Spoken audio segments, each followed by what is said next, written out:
Hi, my name is John Messina, and welcome to another edition of Hey Coach. Here we have our special guest today, coming up all the way from Dade County, the new athletic director at Port St. Lucie High School, Harold Barnwell. Welcome, Harold. Thank you for having me. How you feel coming up here? Good. I'm excited. Yes, I'm looking to a slower paced environment. Well, I don't know how slow, but it's going to be different. I mean, I was in Dade County for many years, and it's different, I could say. But a little bit about your background. Well, I'm born and raised in Miami, Florida, all my life. Went to school at Carroll City Senior High School. Okay. 20 years there as a student and employee. Well, actually 24, including my student years. Went off to college in New Mexico, Eastern New Mexico University. Finished up at Florida Memorial. At that time was Florida Memorial College with my bachelor's and master's degree. And started working as a coach while I was completing my degrees, and worked under probably who I consider is the greatest high school football coach in the state of Florida, Walt Frazier. Right. He was my high school coach, and also I had many years working with him. Used to wear the engineer's hat. He used to wear the engineer's hat. Yes, sir. I met Coach Frazier a lot. And Florida Memorial was right over my left field fence at Pace High School. Right? Okay, yep, that's right. And then we got another connection. Yeah. One of my best players ever, Nelson Esquerdo, my second baseman. Yes. Was your principal. Awesome principal. Awesome better individual. Yes. I mean, he's not just family. A nice guy. Yes. I know Debbie very well, and great people and everything. A little bit about your family. My family, I have my wife up here with me. Okay. I'm married for 20 years. Good for you. I have 4 kids, 2 boys, 2 girls. My oldest daughter, she's currently in her second year, just finished her second semester of law school. Wow. My oldest son is serving in the Air Force. He's over in Germany. And he's a firefighter in the Air Force. And my youngest daughter just graduated with her AA degree. She's going off to Tallahassee into the dental hygiene program. Great for her. And then my youngest son, he's 11. He'll be going to the 6th grade this year, attending St. Lucie West. K through 8. And your son's in the Air Force. My dad, who passed away this January at 98, was one of the last alive pilots that flew the B-25s in World War II. Okay, well, congratulations. He used to tell me some great stories about that. What do you think the big difference between Dade County athletics and St. Lucie County athletics is going to be? Well, it depends on the sport. Okay. I'm saying football, because that's my background. I used to be a football coach. King down there. Football is king. I just left Miami Central High School as their athletic director for the past 5 years, and we won back-to-back football championships. The talent level there is pretty high. Yeah. And how many people did you average at games? This is amazing. Before the pandemic. Before the pandemic, we probably had about 3,000-4,000 in the every stands. Game. Right? And you played at Dade North? At Trask Powell. Right. It used to be Dade North, yes, but it's now Trask Powell Stadium. On there. And how many players did you get going out for the team? We would probably field on the varsity alone, probably about 80 players. That's amazing. That's just not good. It's going to be different up here, you know? Yeah. And you were in the district, if I'm not mistaken. Were you with Northwestern? Or? We were a couple of years ago. Okay. Well, actually 3 years ago, we were in the same district, and Northwestern actually beat us in the playoffs at the time, and they won the state championship. Right. So when they separated us, we ended up going to the state championship. Northwestern went to the state championship. That year we had, I believe, 4 teams from Dade County that won the state championship. Booker T, right? Booker T, Columbus, Central, and Northwestern. Wow. Yes. That's just the talent level down there. And hopefully everything will get back to normal after the pandemic. I mean, I just got done watching the Women's College Softball World Series, and the crowds were just unbelievable. And baseball had their super regionals, and the crowds are unbelievable. Maybe, hopefully with high school sports, we'll see everybody coming back there. Dade County's talent in football is just second to none in the nation, in my opinion, and everything. Kids switching schools, was that a problem down here? Huge problem. And I know it's evident everywhere, but it's just something I definitely don't condone it. Right. I'm not accustomed to it because when I was growing up, wherever you live is where you went to school. And you stayed there, loyal in the community. And the parents had a lot to do with that. And the same thing, because I tell people now that kids cannot sign the withdrawal or transfer papers at a school. The parent or the guardian has to do that. And unfortunately, we've gotten to the point where kids are making the decisions without the parents even inquiring about it.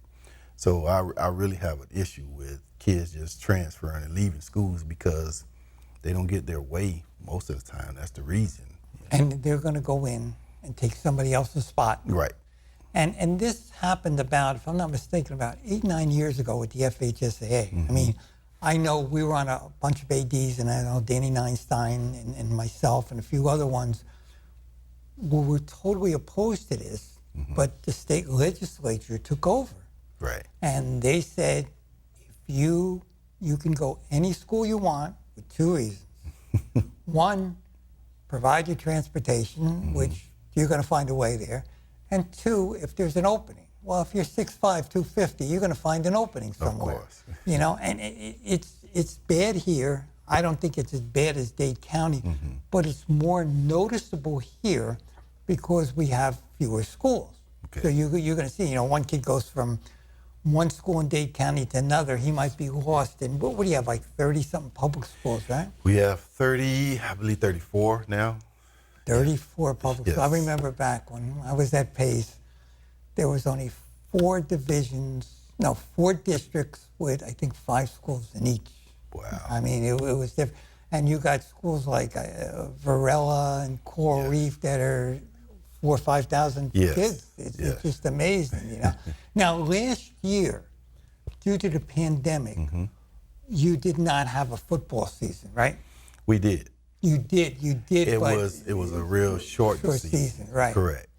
I know Miami Palmetto came up here. They opted to play in the state tournament. Yes. They came up here on back-to-back weekends. Okay. And beat Treasure Coast, and they beat Vero Beach, and then they lost in the state, I think, final game.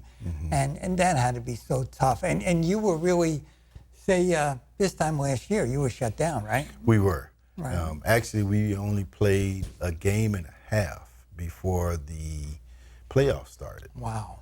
Yeah, we played one full game against Northwestern. Right. And then we were playing Miami Edison, and we had a bad lightning storm with about a 2.5, 3 hour delay, so they just called the game. Right. And then the first 2 rounds of the playoffs, the games were forfeited by the opposing teams. And the reason was? Well, they told us it was COVID. Yeah, but we found out at the end they just didn't want to play. Yeah. So, but we ended up winning the state championship. That's great. That season, yes. Class 6A. That's terrific on that. The changes in high school sports since you started, okay? Don't go where I started because we're going to go way back further. But what have you noticed? What has been the biggest change?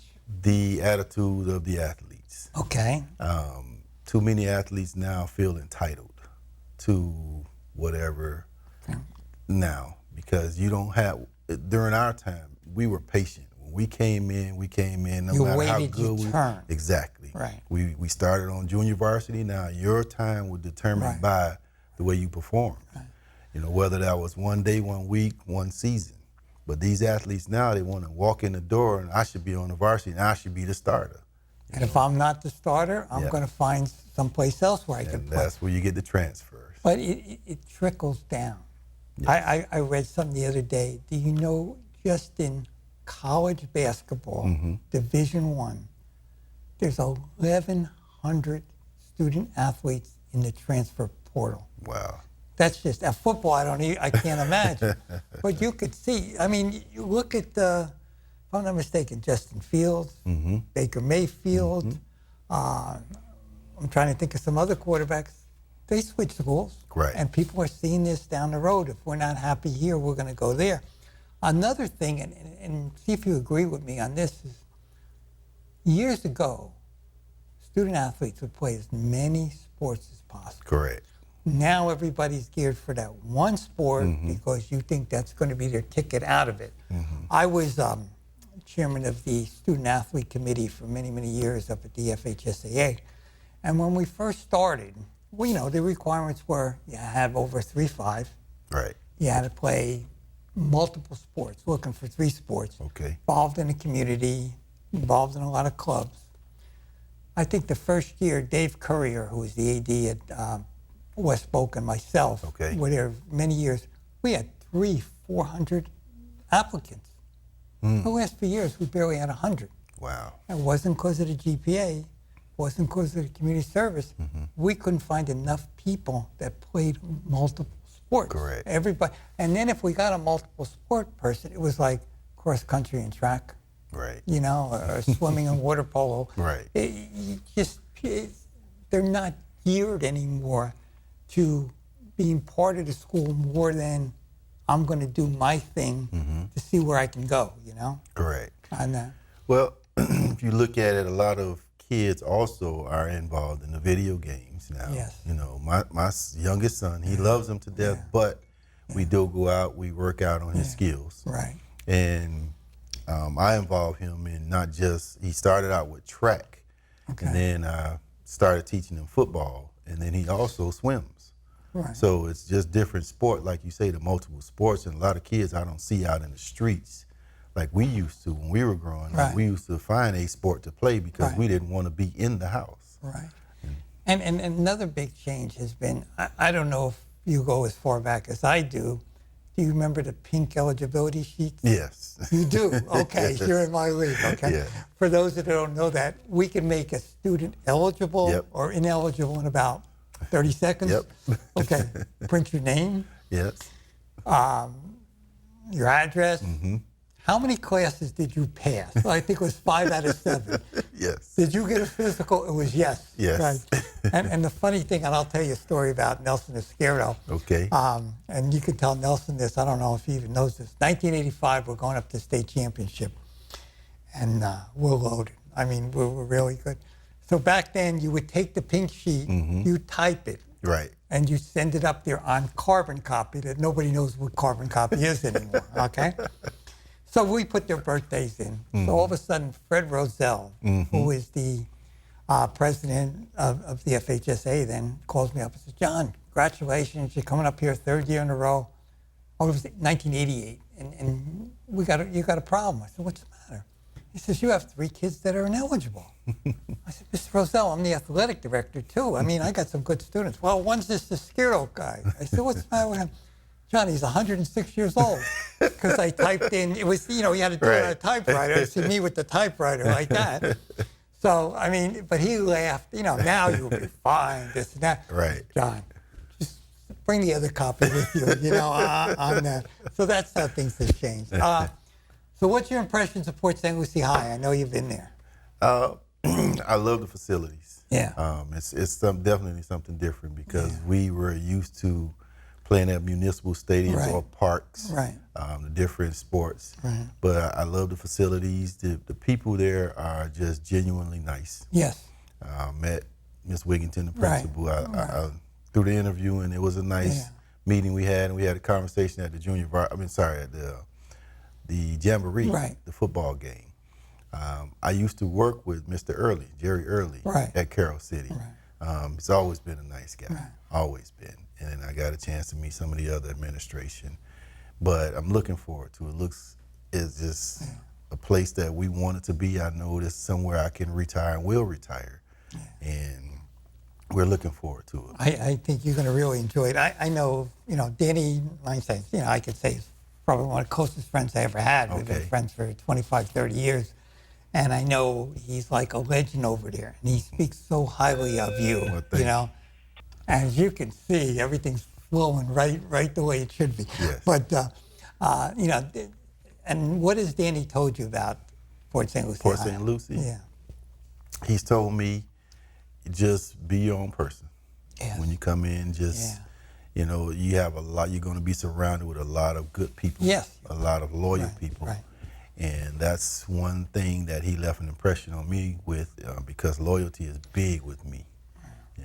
because being at Carroll City before I moved over to Central, I was there 20 years as an employee. How did that go? I was going to say that before. They kind of butted their heads, Carroll City, and not just in football. I remember the basketball games. Yes, track, all of those sports, yes. Yeah. So you were the athletic director at Carroll City. Yes, I was. And then you went to Central. Yes. That's kind of, They were kind of crossing the line rivalries, there. Kind of a rivalry. Huh? I got a lot of flack from some of my classmates and some of the kids I've coached prior to that move. But yes, I was the AD at Carroll City, and I was there for a year and started my second year, and the principal wanted to make a change. He wanted to bring one of his buddies in, so I was removed from at the AD at Carroll City and finished out the school year, and then principal AD job came open, and the principal gave me a call, and I was available, and that's how that worked. Did they, how can I say this in the right way? Carroll City and Central's kids, are they the same geographical area? No.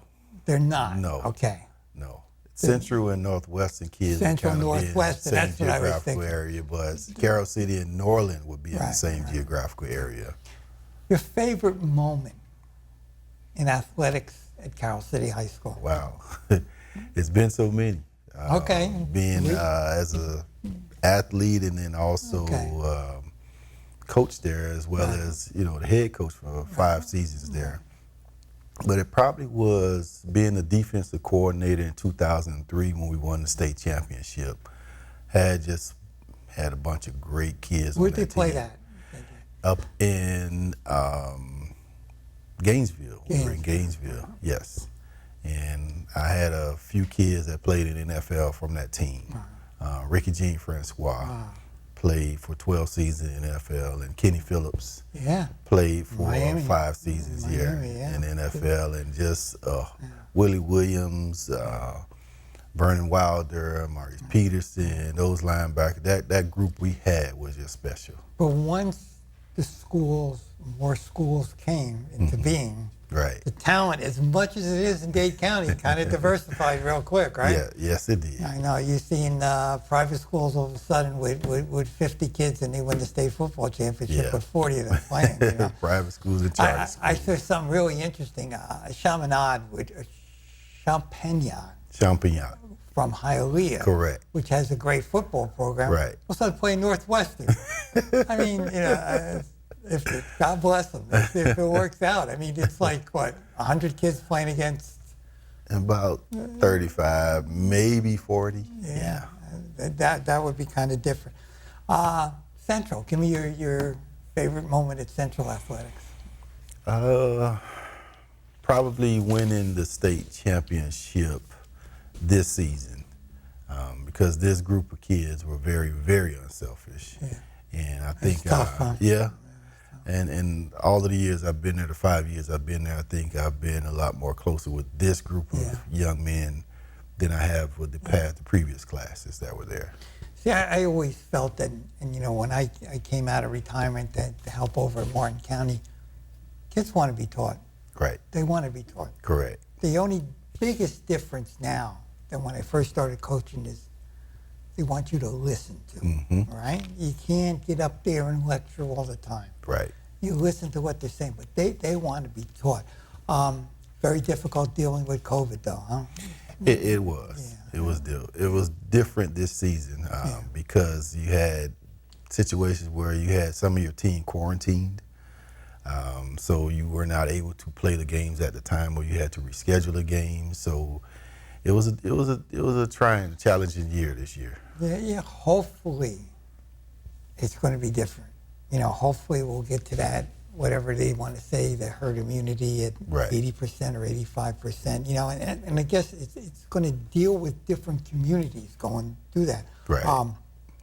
One thing you got going for you that I didn't have when I was an AD here is Cleveland Clinic. Okay. They have provided trainers. They have been absolutely wonderful. Great. I mean, they're a great group of people. 2 shows ago, I had one of their physical therapists on, Aaron Lee, who was just explaining, some of the procedures you should do before and after games, and also telling everybody play multiple sports. Right. Because you're using the same muscles all over the time. But my last few years here, we didn't have trainers. And I was very fortunate that one of my student's mother was a full-time trainer, and she got permission to her work, and we cleared her through the county that she'd come to the games and help us out. But geez, my last few games was like, hey, I don't care who wins, just nobody get hurt, you know, make sure anything happens on that. But, you know, we have very nice facilities. You know, Port St. Lucie High has their field. You know, when you come up next week, we'll take a ride and go see South County where Treasure Coast and Centennial play. Okay. And then Fort Pierce Central and Fort Pierce Westwood play up at Longwood Stadium, which is the biggest one. I mean, I would say about 8-9 years ago, Westwood and Central, which are big-time rivalries years ago, both undefeated, going to the last game of the year. We had 10,000 people there. And it was a real close game, you know, back and forth on that. I think Port St. Lucie's in a little unique situation because you're probably the best school that could say you're community-based, being the area. And you draw people usually east of US 1 and in that area. And it's Port St. Lucie High. And it kind of represents the city rather than, you know, Treasure Coast or Centennial on that. Any ideas you have about promoting your sports? Well, now with the use of social media is one of the largest promotional tools that we were able to use down in Miami. So hopefully I can bring that aspect up here and promote the sports through social media. And then just having meetings at the school, meeting the community, meeting the parents, meeting the family members of the athletes that are there. And one thing I know Danny was very much involved in with the Treasure Coast Sports Commission, who they have brought, you know, they brought the baseball state tournament here, the golf, the softball, and 2 weeks ago they had the Olympic baseball qualifying. I did Danny see that, and I went to the games. I saw that being advertised. It was very wonderful, wonderful job that they do on here. What do you think about athletic scholarships when you have a parent coming up to you and saying, Coach, my son or my daughter, how are you going to get him a scholarship? Well, the first thing I always tell them that one thing that you can control, your child can control, is the academic portion of it. Absolutely. You know, because now God only blesses all of us with so much talent. And unless you're into fixed marriages or arranged marriages, I can't force a college to take your child, because that's like me saying, okay, you have to marry this individual. So hopefully you do what you're supposed to do in the classroom, and that'll take care of what you need to do on the athletic field. I remember, I think my first or second year I came up here and had a very, very nice parent, very nice family. I had a basketball player. He was about 5'11", and we had a small team that year, and he played forward. And the mother and father came in, and he says, Mr. Messina, you know, we really want to talk to you. My son really wants to go to North Carolina, and this and that, and they had just won the state title. He says, can you contact Coach Smith? And I'm looking for a way out real quick, because he's 5'11" as a forward, and he's not going to go anywhere. And I said, by the way, what's your grades? And that got me a way out, because he was only a C2, a little less than a C2. But you're right. It's so much easier if you have the academics, because people don't realize, okay, football gets, what do you get, 60 scholarships in college? Okay. Baseball gets 11. They keep 30 players. So what are you going to get? You're going to get a quarter here, then you're going to get academic here, you're going to get a grant here. Softball, same amount. Okay? Track is probably maybe even less. So you've got to have the academics to help you out on that, you know, and if you don't, but I always feel that it's up to the student to get the scholarship. Right. You can help them promote it, and I think your coaches do, okay? So I'll put you on the spot here for a minute, okay? Your first coaches meeting, what are you going to say? Well, that's kind of tough, you know. Just let them coaches know about me, my philosophy, what I stand for, and trusting them to do the job and work with our student athletes, and just let them know that if I have to do your job, then why do I need you? You know, so you're in charge. You're in charge. You know, I'm just like the CEO pretty much of athletics, but you guys are the ones actually out there doing the groundwork and in the trenches, and I'm not going to leave you alone out there by yourself. So I'm not one of those micromanaging type of athletic directors. I'm not a dictator because I was a coach at one time. So I try to work and operate from that perspective. So anything you need, I can help you out with. Now I'll give you some suggestions, and sometimes you may have to read that between the lines because it may be a suggestion, but it may be a directive at the same time. And see, because of your extensive coaching background, that helps. I always thought it was very difficult for somebody who wasn't a coach to become an athletic director because you really don't fully understand. Yes. You might understand the financial and the organization, but what a coach goes through, you know, I used to have very few rules. One, do not talk to parents after a game. Correct. Two, as soon as the game's over, get on the bus. Whatever you want to say to the kids, you can tell them on the bus.